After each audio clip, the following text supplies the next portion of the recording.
Hello, everybody. This is going to be my second installment on the Remington Derringer collection that I'm reviewing. Got a couple interesting items here. Not rare, but not common Derringers either. Like, everyone's familiar with like the quote-unquote pepper box. So the Remington-Elliot 5-shot ring trigger Derringer, which is this. It's got a saw-handled grip, obviously a ring trigger. You know, it comes back, hits it. The interesting thing is, this is a 5-shot, and it's in 22 short, which is kind of unique. These are pretty rare. They made about 12,000 of them between 1863 and 1868. I mean, it's only really been a 5-year production run. They ran a lot of them, but still, they're pretty rare to see on the market. Again, 5-shot, 22 caliber, actually 22 rimfire short. Interesting, you know, nickel plated, rosewood grips, saw handled pattern. Pretty interesting design. Now, going with the same ring trigger design, we have the Remington-Elliot 4-shot. Mind you, see the barrel, 4-shot. Ring trigger Derringer. Again, same saw handle design. It's a break top. Hold on, let me.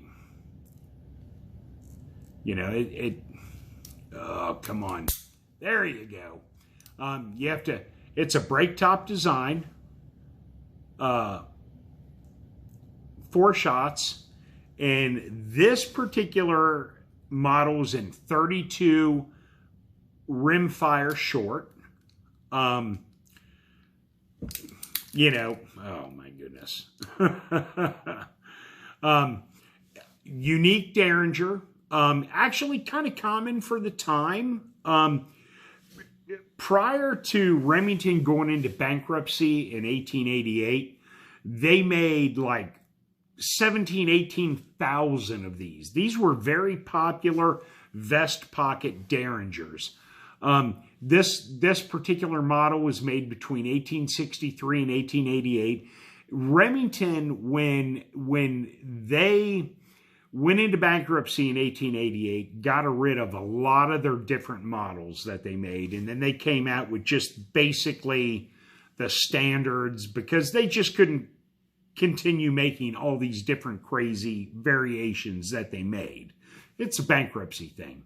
Now, I do have a second example, and I find this unique. Now, as far as dollar value, it's probably not worth near as much. You'll note, if you look closely, saw handle, rosewood grips, blued mainframe, barrel nickel plated.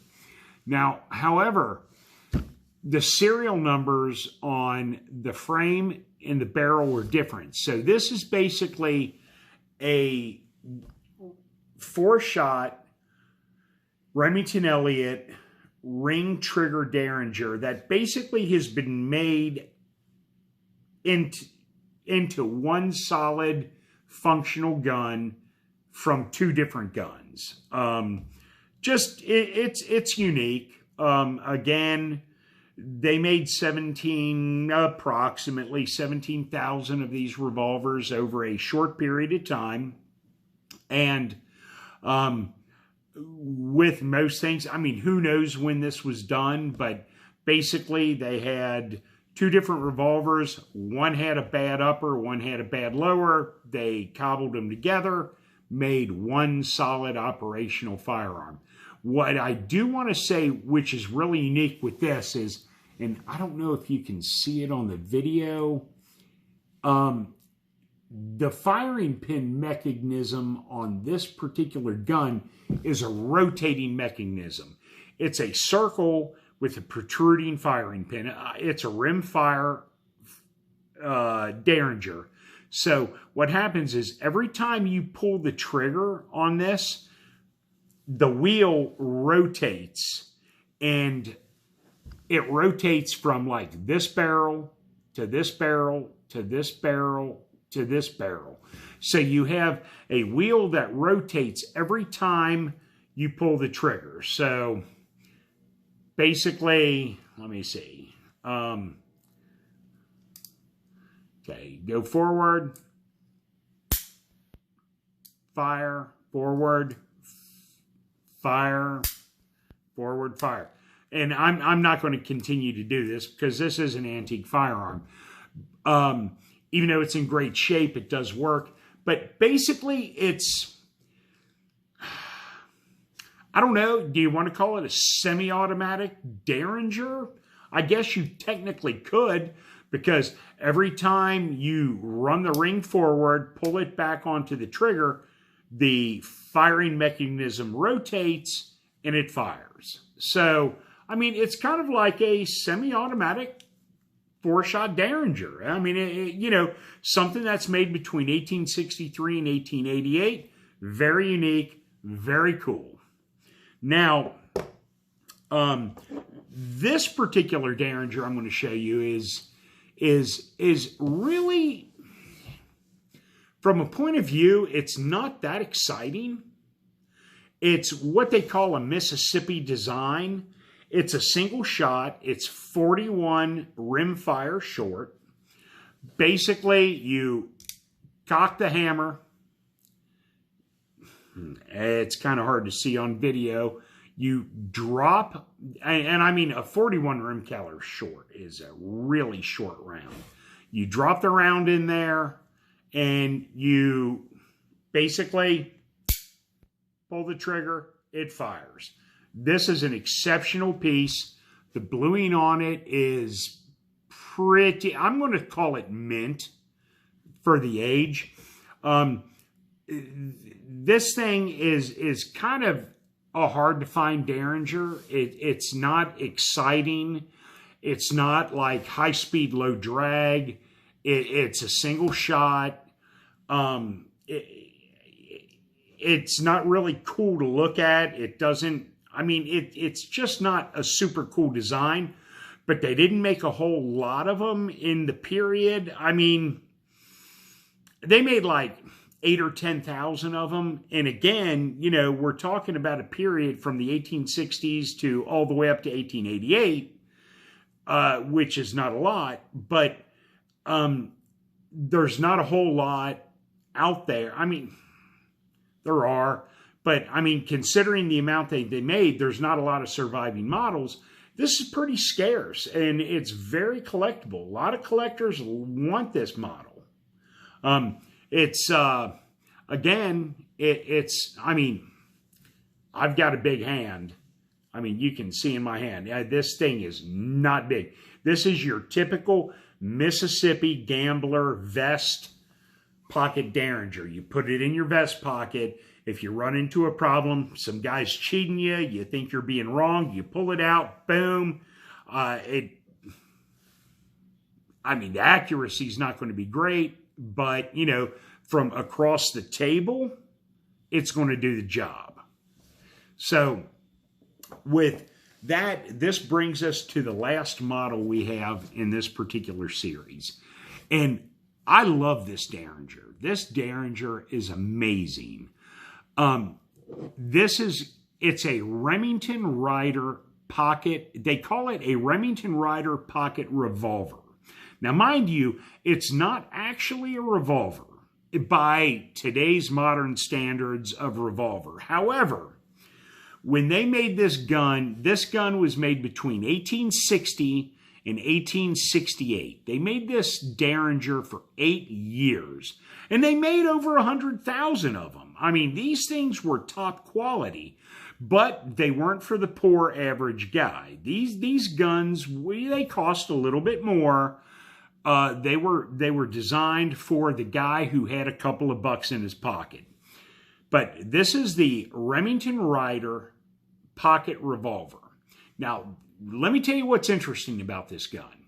Okay, first off, this is an engraved model. It's nickel-plated, engraved, and it's got ivory grips, which is kind of fancy.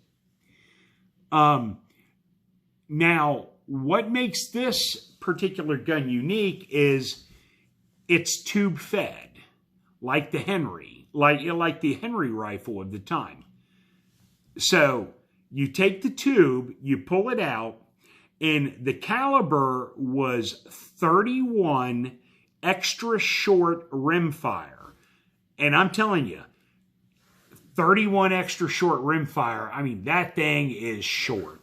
This tube, and I mean, this tube is 3.5 inches long. This tube holds 5 rounds. So you put you load 5 rounds into the tube. You put the tube into the bottom. Now you'll notice up top here, you have like a double hammer. Okay, so what happens is when you pull the big hammer back, you'll notice when I pull it back, the front hammer goes forward, the back hammer stays back. Well, what happens is when you pull this back, you'll see this little ejector. What happens is with that ejector is that grabs a round out of the tube, brings it up, and when it comes forward, it loads it into the chamber. You pull the trigger. I'm not going to let it dry fire. You pull the trigger, the round fires. Pull the hammer back. Again, it's a double hammer system. You pull it back. Oh, shoot. Okay, so you pull it back. It ejects the round out of the chamber. And when the second hammer goes forward, it loads another round into the chamber. The actual hammer's back. Pull the trigger, fires. Again, repeat. Pull it back, ejects. Run it forward, loads. Pull the trigger, fires. Now, the interesting thing about this, I mean, well, the whole thing's interesting, but when you pull the hammer back, ejects around, the front hammer goes forward, you'll notice, let me see if I can line this up. You'll notice a hole in the second hammer. So you have a little notch on the front.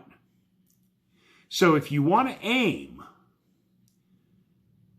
you can look through the hole in this front hammer and it will line up with the front notch, so you can actually still have, an aiming point. Now, with that being said, this is a pocket Derringer. How many people are going to be aiming? I don't know. Most people are going to be pulling out of their pocket, shooting you from across the table. It is what it is. But it's interesting that Remington actually designed it with this auto-loading mechanism, but they realized with this big hammer, I mean sticking way up, that there was no way to sight it in.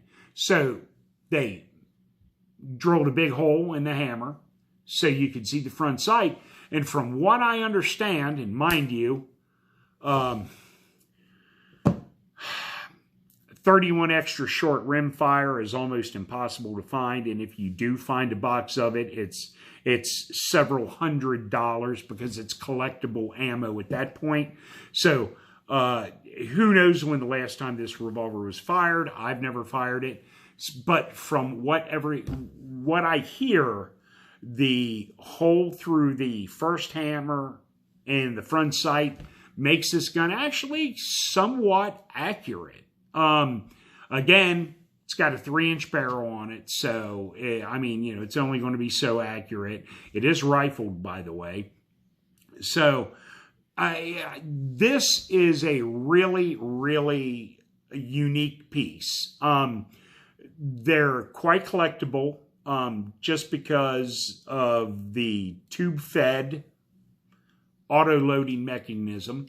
Even though they are considered a pocket revolver, they're not really a revolver by what today's standards are. But you have to understand, between 1860 and 1868, mind you, an 8-year production run, really, did the gun manufacturers have a solid definition of revolver? I'm going to say no, because otherwise they wouldn't have called this a revolver. To them, I'm assuming that revolver meant any type of a automatic firing weapon, whether it was a revolving cylinder or whether it was a tube feed magazine, but it was a firearm that fired multiple shots. Again, don't take me to school on that. That's my personal opinion. I do know what this was actually called, so I'm speculating on what their thoughts were, 150 years ago. Anyway, this is my last installment on pocket Derringers. I do have some more coming, but this is the last batch of actual pocket Derringers. So I hope you enjoyed watching this. I hope you learned something. If anything I said, if anyone knows any more, or if they can correct me, please comment in the comment section below. I'm not an expert on Remington Derringers by any stretch of the imagination, but I'm always willing to have feedback from our viewers and listeners. Anyway, it's all about shooting guns and having fun. Everyone, have a great day.